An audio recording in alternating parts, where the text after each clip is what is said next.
Katie Lovett here with Saturday Sips and Tips. So today I'm going to tell you about one of my most favorite party tips.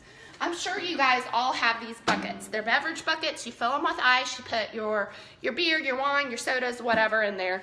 One of the things about these buckets is they get kind of sweaty and they start to leak. They look kind of clammy on the outside. A lot of times I end up putting a trash bag in it and then setting it on top of a towel on the countertop, which doesn't look good. That's the whole point of having a party. You want it to look nice. So one of my most favorite tips is converting your kitchen sink into a beverage bucket. What you need to do is get a 20-pound bag of ice, and then you just fill up one of the sides of your sink with ice. Pop your wine in there, pop your beer in there, your soda, whatever it may be, and it helps keep your beverages nice and cool. It also makes for easy cleanup because that water's draining right out and you don't have to